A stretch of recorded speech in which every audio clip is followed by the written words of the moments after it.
Bom dia, senhoras, senhores. O entusiasmo em participar deste evento logo adquiriu também um pouco de ansiedade quando eu tomei conhecimento dos integrantes da mesa, pensadores de renome e referências nacionais, o que fez aumentar em muito a minha responsabilidade. Quero cumprimentar o desembargador Milton Fernandes de Souza, do Tribunal de Justiça do Rio, que aqui nos abriga. E quero cumprimentar e agradecer, em especial, ao senhor Christian Lynch, bem como a todo o corpo de editores da revista Insight e Inteligência, por essa iniciativa. Desde quando houve a queda do Muro de Berlim, emblematicamente, o fim da Guerra Fria, passou a prevalecer nos países uma visão sistêmica da defesa, em que ela deixou de ser uma exclusividade dos militares e passou a exigir a participação de toda a sociedade em seus mais variados segmentos. Assim, a estrutura de defesa de um país será tão mais robusta quanto mais forte for a participação da área econômica, das empresas, da área de ciência e tecnologia, da área acadêmica, do poder político e assim por diante.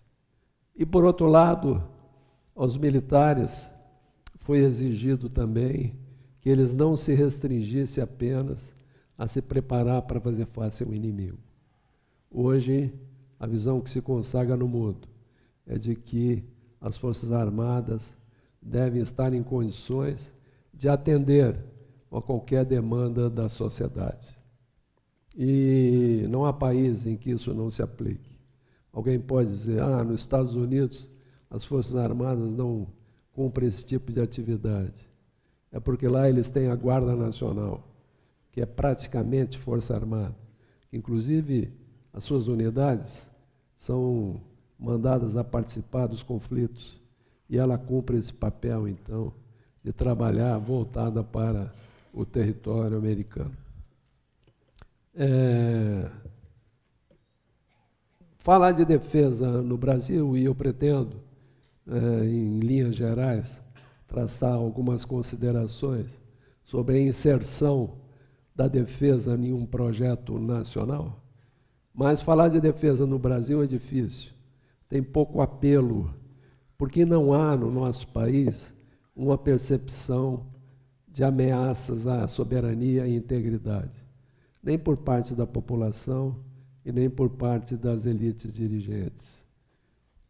Diferente, por exemplo, do que ocorre em Israel, ou do que ocorre no Chile, e tantos outros países.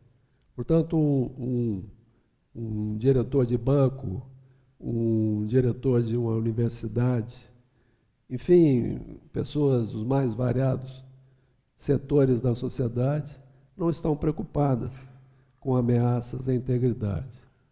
O ministro Jobim, Nelson Jobim, ele dizia que fazia parte de uma geração política em que defesa para eles era repressão e as coisas relativas a isso.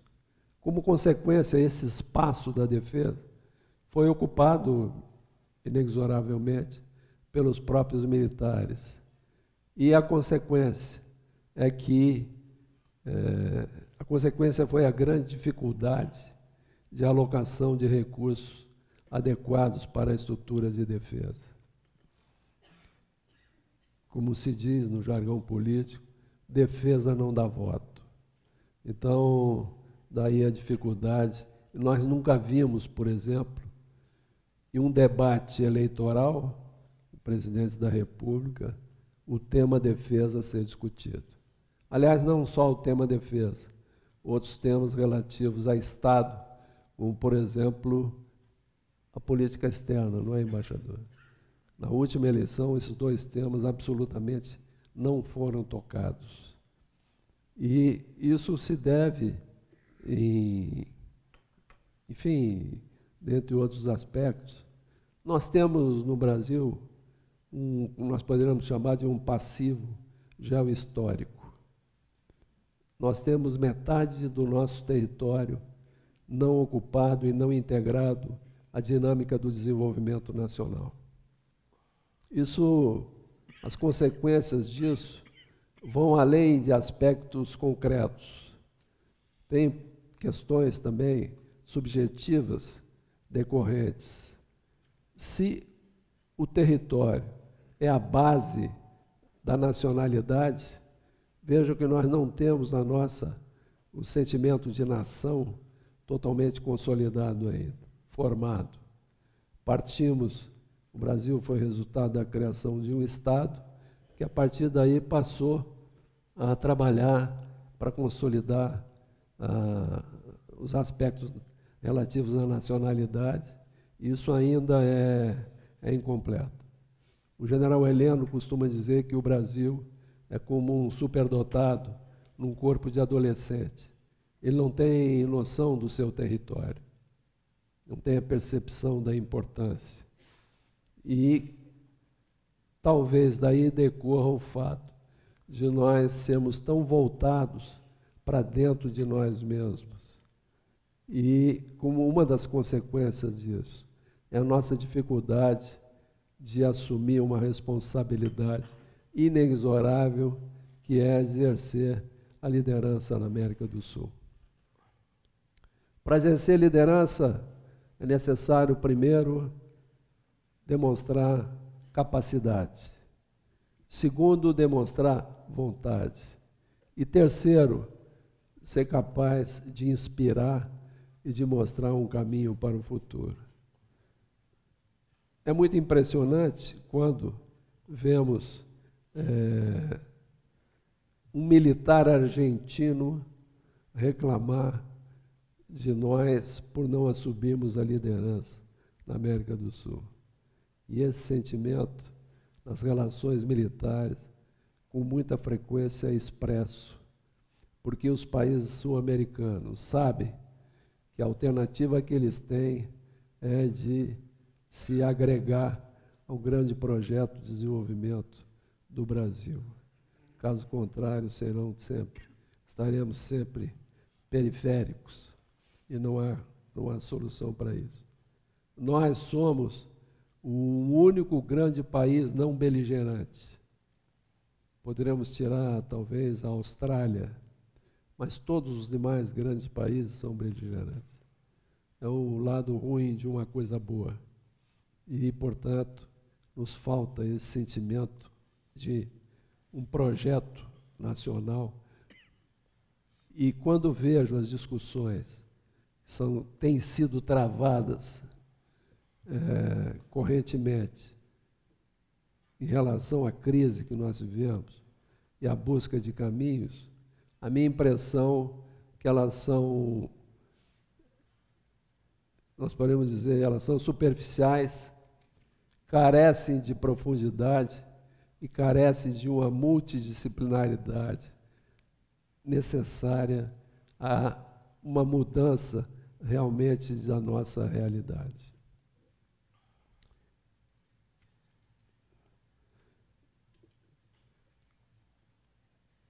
Em relação a um projeto nacional, o Brasil, pela sua dimensão, pelas características que tem, ele não pode prescindir de uma ideologia que lhe dê um caminho.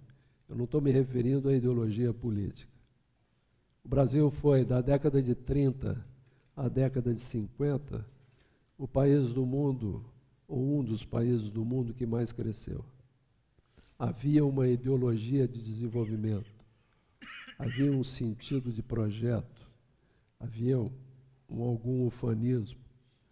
Os mais velhos vão lembrar da década de 60, vimos lá governo Juscelino, Brasília sendo construída, aterro do Flamengo, aterro de Copacabana, campeão do mundo de basquete, Maria Esther Bueno no tênis, Éder Joffre no boxe, enfim, havia um ufanismo e um otimismo muito grande em relação.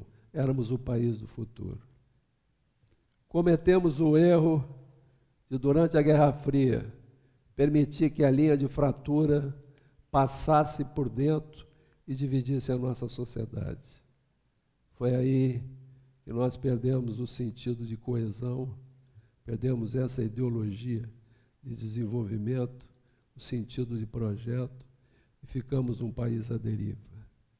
Extremamente perigoso, como disse, pela nossa dimensão, pela nossa estrutura, porque as forças centrífugas estão se fortalecendo e corremos o risco de uma fragmentação.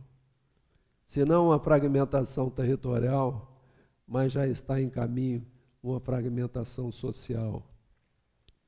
Nós, nesse período, permitimos incorporar ideologias.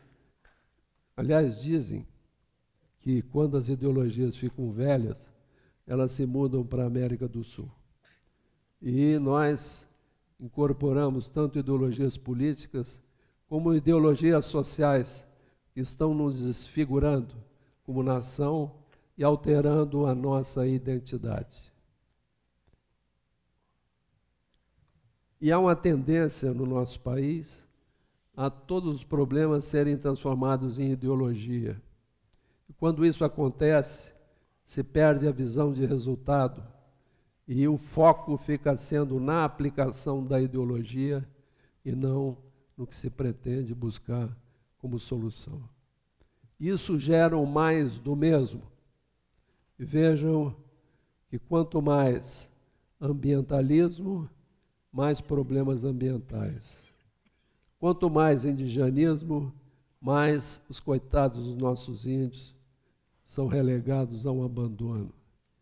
Quanto mais luta contra preconceito racial, mais racialismo. O ministro Aldo Rebelo diz que nós éramos um país de mestiços, estamos nos transformando no país de brancos e pretos. Quanto mais luta, ou quanto mais se discute as questões de gênero, mais preconceito nessa área se verifica. E, por incrível que pareça, até mesmo está surgindo no nosso país intolerância religiosa. O que me parece, contudo, é que por trás disso tudo está a nossa falta de disciplina social e a falta de limites para que vem desde das carências na nossa educação. Então essa é a essência, é a causa principal de tudo que tem acontecido. Nós perdemos até mesmo, os juristas aqui sabem muito, conhecem muito melhor do que eu o princípio da presunção da autoridade ou da autoridade presumida. Nós perdemos até mesmo isso. É a autoridade que automaticamente está investido uma professora quando entra numa sala de aula. Aquela autoridade necessária a fazer com que aquele universo funcione adequadamente. Autoridade que não se reconhece mais num guarda de trânsito, ou se não se reconhece ao motorista de um ônibus, de um coletivo, enfim. Então essa falta de limites nossa está fazendo com que a nossa sociedade vá se desagregando paulatinamente. E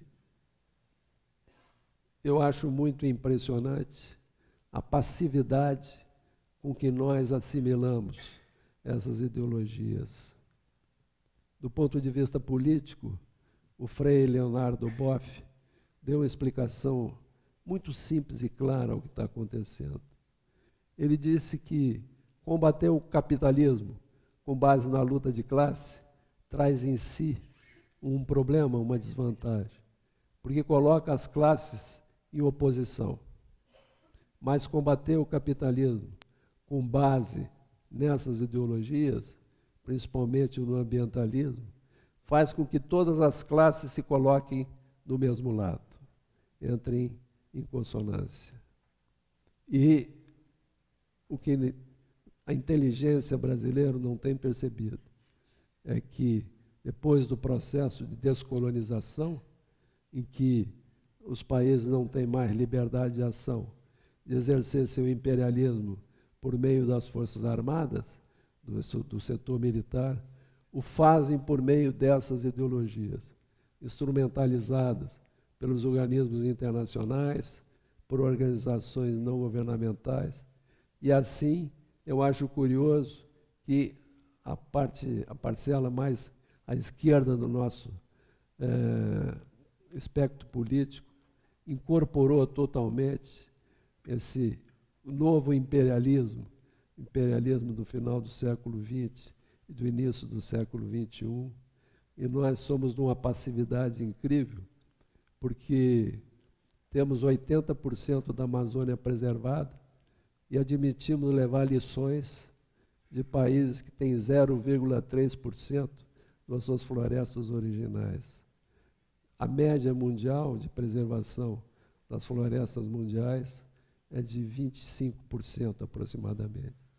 Então o Brasil não pode, não precisa e não deve aceitar lições de quem quer que seja, como aquele episódio em que a primeira-ministra da Noruega cobrou do nosso presidente, em razão da Noruega ter doado 1 bilhão de reais para a preservação da Amazônia.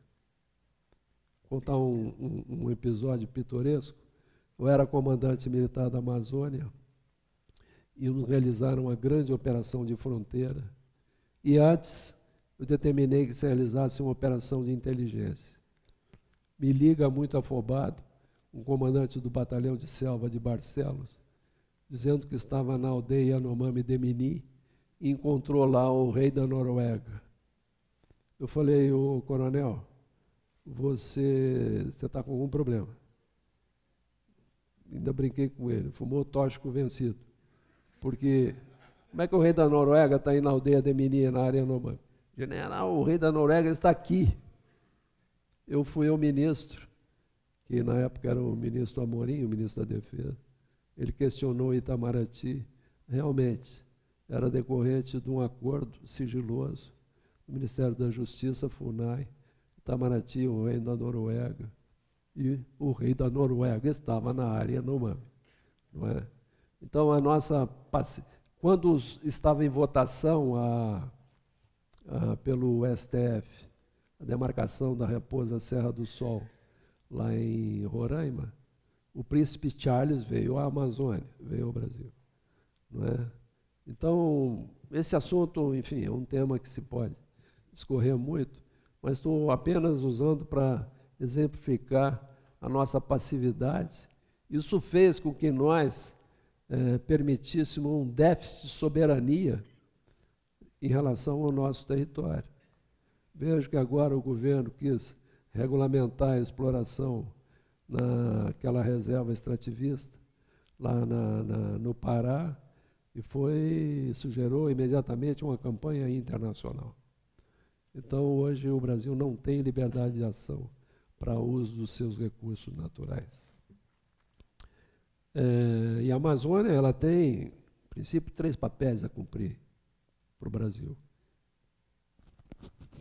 Desculpem. O primeiro decorre dos recursos naturais que ela tem. O levantamento mais abrangente que eu vi até hoje fala em 23 trilhões de dólares. O segundo diz respeito ao que, do ponto de vista geopolítico, a Amazônia, a Pan-Amazônia abrange 9 países, né? E todas as Amazônias, elas são extremamente semelhantes, tanto do que diz respeito ao potencial, quanto no que se refere aos problemas que ela apresenta. E ela, para o Brasil, é uma enorme oportunidade de nós promovermos a integração e assumirmos a liderança da América do Sul. E terceiro, é o grande apelo internacional que a Amazônia apresenta. Água, energia renovável, produção de alimentos, mudança climática, biodiversidade, enfim. E por isso ela tem um apelo tão grande perante a opinião pública internacional e, de certa forma, a Amazônia, em relação ao Brasil, é vista mais ou menos como o Tibete em relação à Índia. Então, é uma tarefa urgente que o Brasil tem que realizar, porque até hoje nós não temos uma política para a Amazônia, não temos um órgão de qualquer natureza, um ministério, uma agência reguladora, seja lá o que for, para coordenar as ações na Amazônia. E o que se faz na Amazônia é muito mais baseado, tem muito mais um caráter repressivo do que apoio à sociedade e promoção de desenvolvimento com proteção ambiental. Qualquer ação na Amazônia, como disse, tem que ser multidisciplinar, ela tem que conter vetores sociais, ambientais, de conhecimento, de ciência e tecnologia, econômicos e, logicamente, de defesa e de segurança. Então, são os papéis que a Amazônia tem para desempenhar. Dado esse quadro geral, mais com um caráter geopolítico do nosso país, como disse, é difícil tratar de defesa no Brasil e fazer com que a defesa tenha o reconhecimento merecido. E nós tivemos sempre séries orçamentárias muito baixas e mais grave do que isso ainda, vem da imprevisibilidade dos orçamentos. Para nós é muito mais importante a regularidade, a previsibilidade, do que o montante propriamente dito que nós possamos receber. E, eventualmente, se vê discussões em função daquele aspecto que eu destaquei, da falta de percepção, da importância da defesa. Às vezes até isso atualmente não tem sido comum, mas se discute até mesmo a necessidade de Força Armada. Porque se justifica, como justificar as Forças Armadas? Forças Armadas são instituições permanentes, conforme consagra o artigo 142 da Constituição, que diz que as Forças Armadas são instituições nacionais permanentes. Vem daquele aspecto da construção da nacionalidade, e quando se consolida o sentimento de nação, já há ali o embrião da Força Armada, e quando se adquire independência, a Força Armada já está presente. E vejam que esse processo é universal. Quase todos os países do mundo têm, como os grandes líderes, vultos, pais da pátria, figuras de generais. Aqui na América do Sul é típico, né? Temos aí San Martín, Bernardo O'Higgins, Bolívar, Artigas e outros. Nós não temos, porque o nosso processo de independência é realmente muito peculiar. Mas é importante, então, que a defesa seja entendida pelos, nós podemos chamar de valores, funções da defesa. Isso não é uma construção acadêmica, mas decorre da percepção da realidade. Numa simplificação, podemos considerar 4 funções. A primeira, e a função primordial da defesa, é a dissuasão, exercer a capacidade dissuasória. A dissuasão não é um fim em si mesmo, ela se insere junto com outros fatores, como o poder econômico, como a vontade política, como a ação da diplomacia, para que se obtenha a liberdade de ação necessária ao país agir de acordo com os seus interesses e exercer a liderança que pretender. Nós temos um exemplo contemporâneo, as consequências da perda de capacidade de dissuasão, foi o que aconteceu com a OTAN em relação à Rússia, o que fez com que a Rússia tivesse liberdade de ação para agir e fazer o que fez na Ucrânia, por exemplo, e o que está fazendo na Síria. O resultado é que a OTAN recomendou aos países membros que elevem de 1,5% para 2% dos PIBs os gastos com defesa.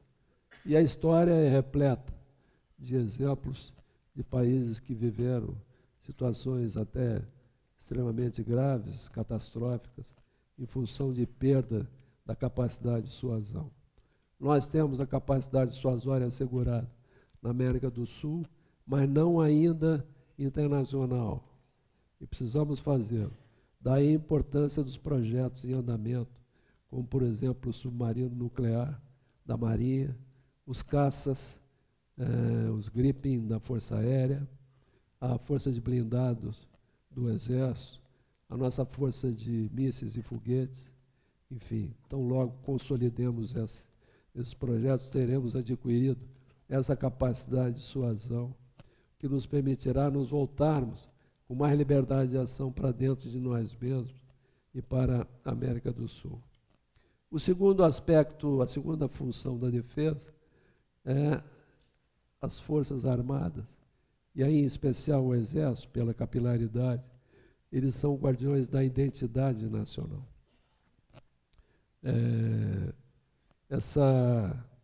E aí já me referi a esse processo que estamos vivendo, que pode levar a uma perda dessa identidade. Nós perdemos a nossa essência. E as Forças Armadas, pelo processo que me referi, da formação da nacionalidade, elas são, de certa forma, guardiães